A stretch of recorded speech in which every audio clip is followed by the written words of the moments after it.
Ok, queridos alumnos, nuevamente este es su profesor Michael Orellana. Vamos a hablar acerca de Roma y el helenismo. En esta primera sesión vamos a aprender un poquito acerca de el contexto en el cual el cristianismo surgió. El cristianismo surgió no en un vacuum histórico y cultural, sino creció en un ambiente muy dinámico en el cual la cultura romana efervesciente estaba empezando a dominar todo el mundo occidental y parte del mundo oriental, y el helenismo ya estaba quedando rezagado. Así que vamos a ver un poco acerca de lo que esto significa. Esta figura es muy interesante.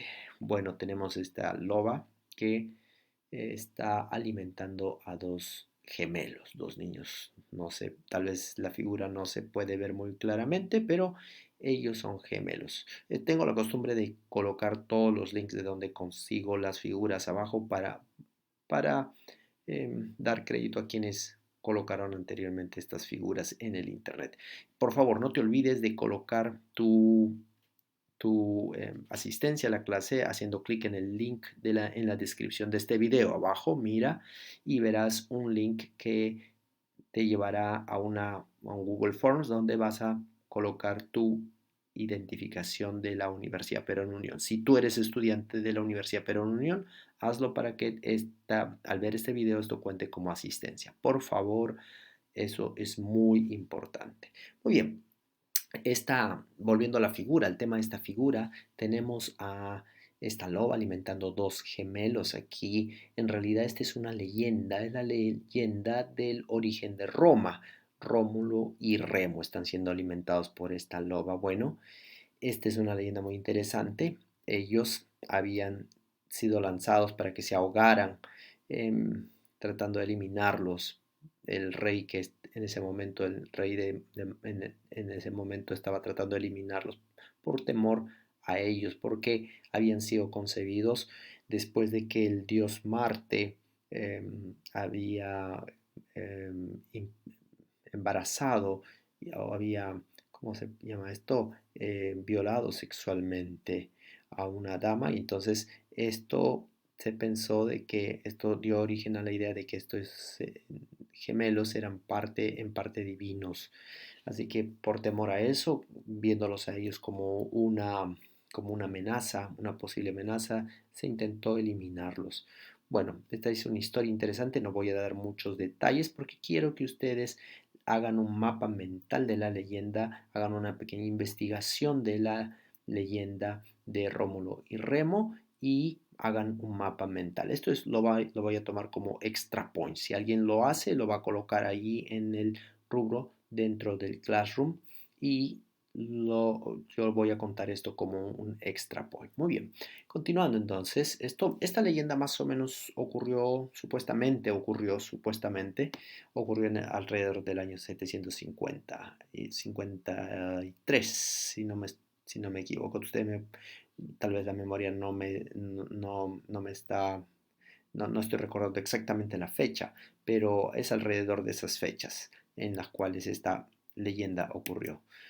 Si hacemos un repaso de la historia de Roma, podemos darnos cuenta de lo siguiente, que la historia de Roma básicamente está dividida en estas cuatro etapas. Bueno, hay algunos que le pondrían colocar un poco algunos nombres diferentes quizá a estas etapas. Personalmente yo le cambiaría, voy a mencionar en qué partes, pero básicamente son estas etapas. En la monarquía es una etapa en la cual Roma fue dominada por monarcas. Ellos trataron de eliminar este modo de gobierno porque lo vieron bastante perjudicial y establecieron la república. Esto ocurrió alrededor del siglo V antes de Cristo. Entonces ellos establecieron la república que duró muchos siglos y con un senado que variaba de número, un senado que en algunos momentos tuvo 300 miembros, otros momentos 600, en otros momentos hasta 900 cerca o en el tiempo de César Augusto. Así que el Senado variaba de número de acuerdo a diferentes factores. Vamos a hablar un poquito más de esto cuando hablemos de la forma de gobierno de la República. Así que, y luego tenemos después de esto la etapa de dictatorial, digamos, un poco más dictatorial de Roma. Aquí está colocado como el Alto Imperio, la Roma imperial, en la cual la república ya no jugaba un papel muy importante, es decir, todavía funcionaba, era un cuerpo que funcionaba, pero la figura principal eran los emperadores, los emperadores. Esto, este cambio ocurrió después de la participación y la vida de César Augusto, así que César Augusto y el asesinato de César Augusto representó un punto de quiebre en la historia del Imperio Romano. Estos eventos ocurrieron interesantemente muy cerca del momento en el cual el cristianismo se desarrolló. Así que el momento en que el cristianismo se desarrolló fue justamente el momento en que Roma se estaba reconfigurando, tanto social como políticamente. Había una especie de reconfiguración de Roma. Cuando Roma cayó, cerca del siglo 5, 4, cerca del siglo 4, entre 4 y 5, aunque algunos estudiosos dicen que incluso esto fue después. em, Roma también pasó por otro periodo, así que aquí lo vemos como bajo imperio.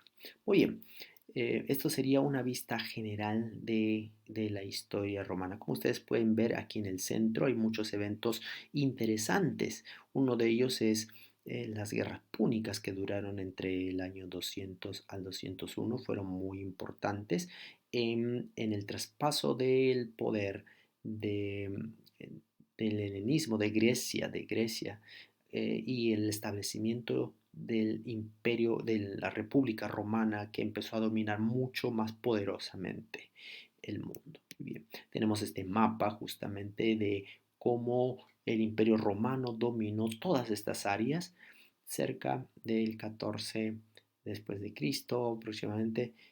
Roma dominaba todo lo que está en, en naranja aquí, y un poco antes de eso, en realidad todo lo que está en un naranja más oscuro.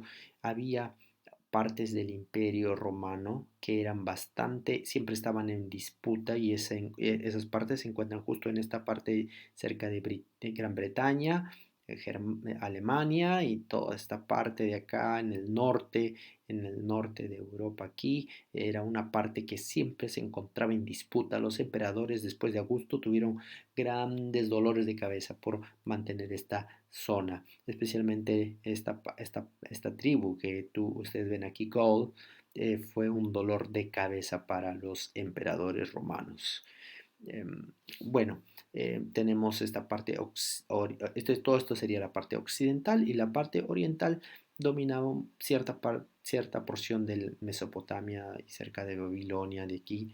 Las costas de África también eran una parte muy interesante que los romanos dominaban. Así que todo el Mediterráneo prácticamente estaba siendo dominado por los romanos en el momento en el cual el cristianismo surgió. Esto es muy interesante porque aunque el Imperio Romano fue fuerte en su dominación, proveyó una especie de sistema para la propagación del cristianismo. Muy bien.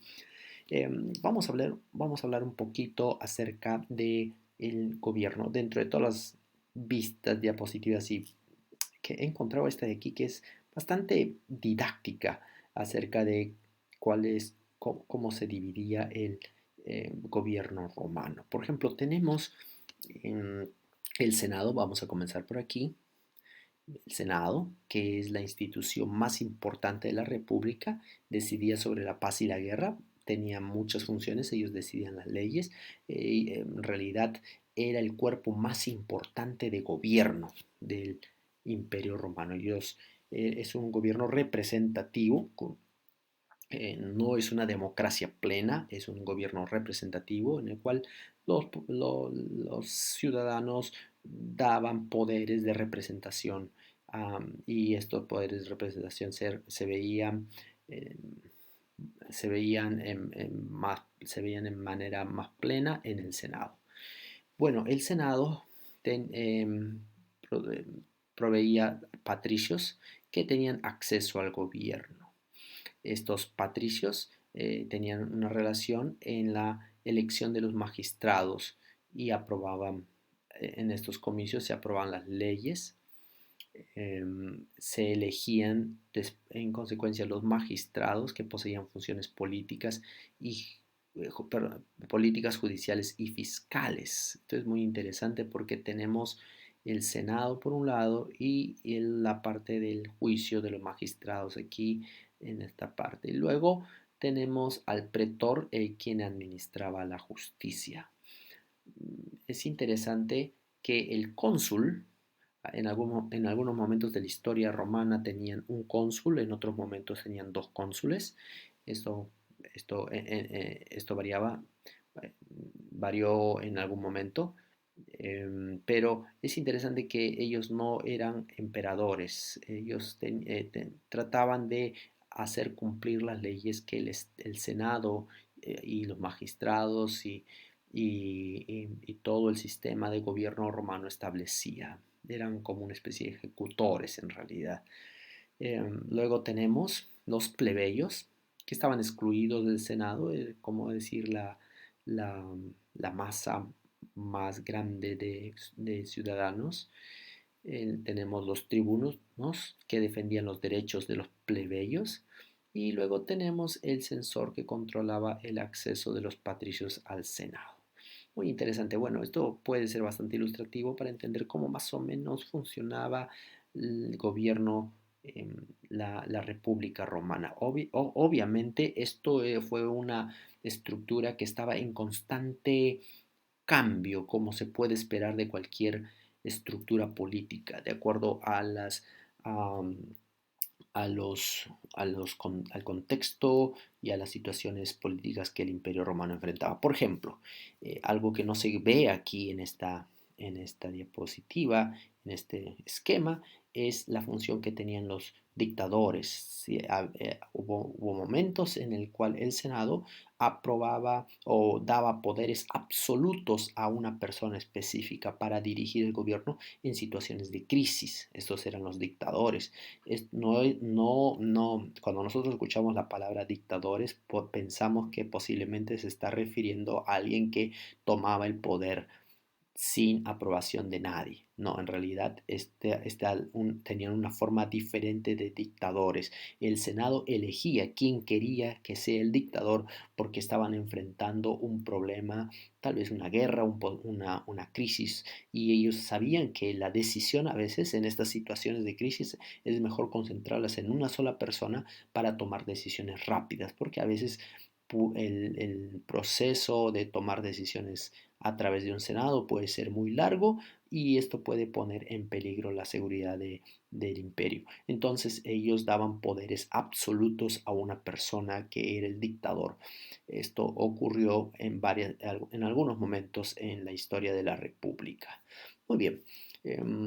Pasemos a lo siguiente. Lo interesante es que el Imperio Romano tenía algo que se conoce como las 12 tablas. En estas 12 tablas había varias leyes que estipulaban cuáles eran los principios legales. Y los principios legales del Imperio Romano es un tema de inmenso estudio porque tienen repercusión aún en nuestros días. Muchas de las leyes que nuestras naciones tienen hoy día están basadas o son un desarrollo del derecho romano. Y aquí tenemos uno de estos, una de estas frases que vienen como parte de estas 12 tablas, el uti legasit suae rei ita luz esto, que es como se ha dispuesto de su propia manera particular el derecho a ser. Este es fundamental, el derecho a ser. ¿Te suena familiar? Bueno, viene de estas 12 tablas del, del derecho romano. Muy interesante. Bueno, ahí vemos la figura de personas leyendo estas tablas y era como una de estas, era la expresión escrita del derecho. Muy interesante. Bueno, aquí tenemos otra. Dice al final de las 12 tablas, prácticamente al final, nuestras leyes de las 12 tablas, tan parcas en imponer la pena capital, castigaron con esa pena al autor y al recitador de versos que atrajera sobre otro la infamia. En otras palabras, la mentira, ¿no? Eh, acusando a otros. Esta disposición fue sabia porque debemos tener sometida nuestra vida a los fallos legítimos de los jueces y de los magistrados, mas no al ingenio de los poetas. Y no debemos oír cargos sino ahí donde la contestación es lícita y podemos defendernos judicialmente. Esto es interesante porque se habla del proceso debido a alguien que es acusado, es decir, no se puede juzgar o castigar a alguien sin haber esta persona tenido un proceso de juicio debido. Interesante que esto es una piedra angular del proceso judicial en muchos de nuestros países. Muy bien, en este contexto, en el contexto del Imperio Romano, debemos reconocer que el helenismo jugó un papel muy importante. El helenismo jugó. Este es un pequeño bosquejo que alguien elaboró acerca de la historia de la filosofía, digamos, desde las épocas antiguas de Grecia hasta el mundo contemporáneo.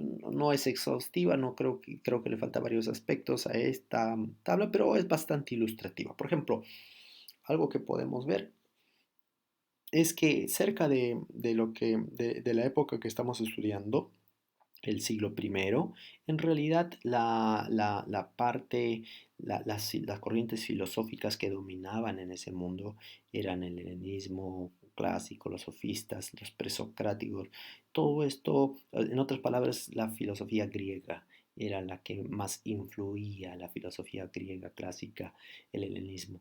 Esta era la filosofía que estaba dominando el mundo. Desde el punto de vista filosófico, era la base fundamental de todas las discusiones. Eh, Obviamente había otras escuelas que estaban también surgiendo, pero estas eran las principales, ¿no? No voy a hacer mención de lo que viene después, porque estos no son los periodos que por ahora vamos a tratar.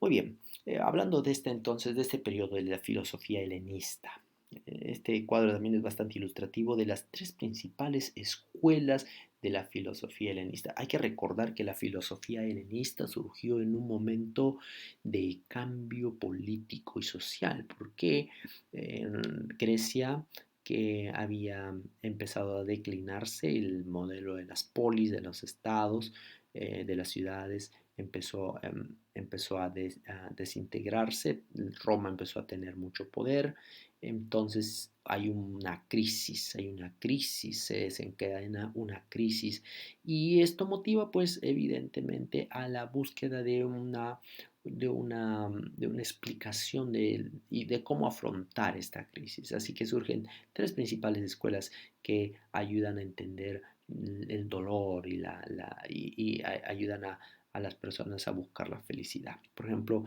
el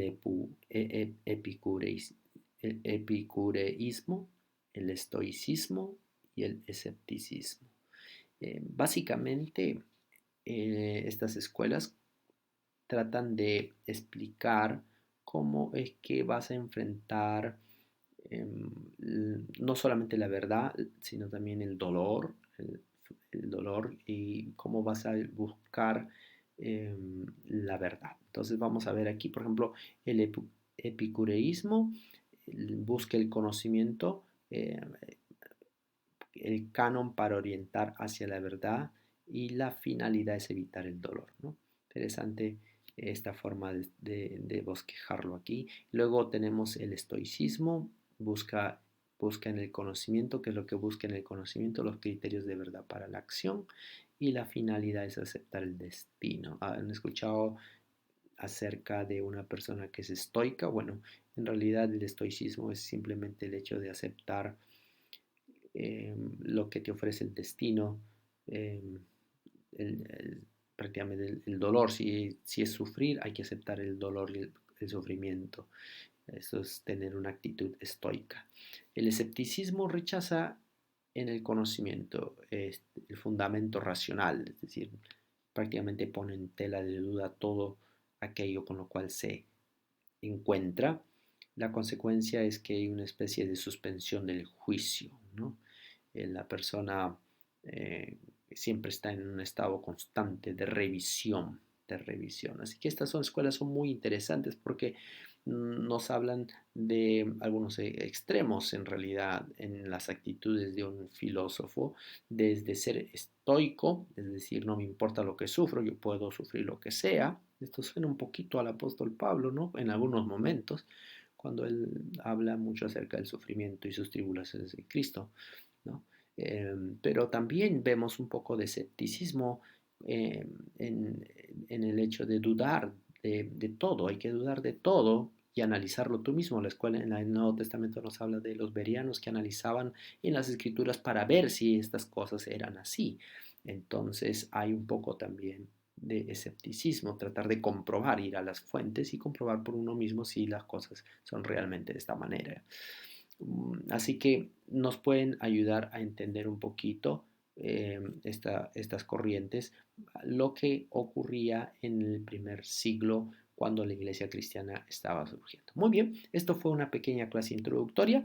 Esperamos verlos muy pronto en el siguiente video. Muchas gracias.